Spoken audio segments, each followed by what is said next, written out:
With the release of the remake of Pet Sematary, there have been more than 40-something films based on the work of Stephen King.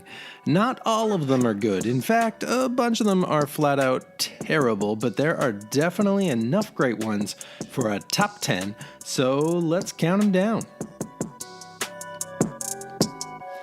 Number 10, The Running Man.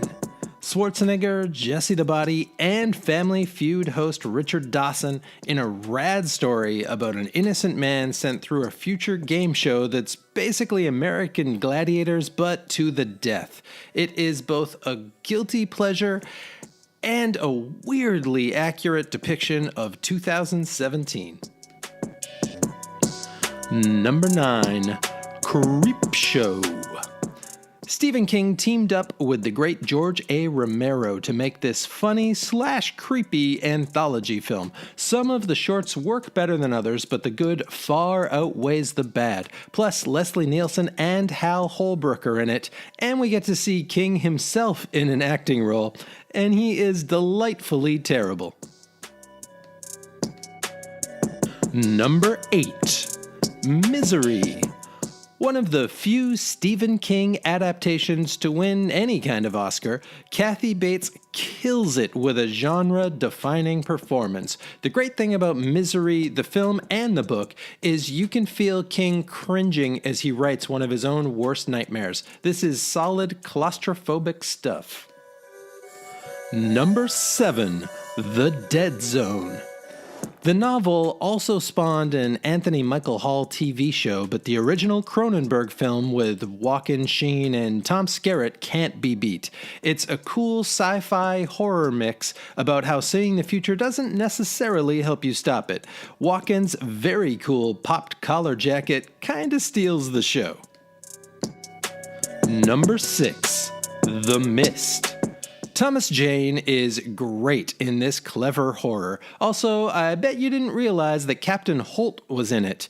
There are a few characters that are maybe too annoying, but they do tend to meet satisfying ends. The creepiest of the Frank Darabont adaptations doesn't let up from beginning to end, and oh boy, how about that ending? Number 5, It. The original still makes grown adults think twice before getting too close to sewer grates, but the remake takes those very creepy moments and gives them even more style and depth. This version goes a bit heavier on the coming-of-age aspects, and it works. Let's hope Part 2 delivers just as well. Number 4, Carrie. The first Stephen King adaptation is still one of the best and a true horror classic. Brian De Palma set a high bar with this film that would become a cultural touchstone. It has an early role for John Travolta, but it's Sissy Spacek that really carries the film.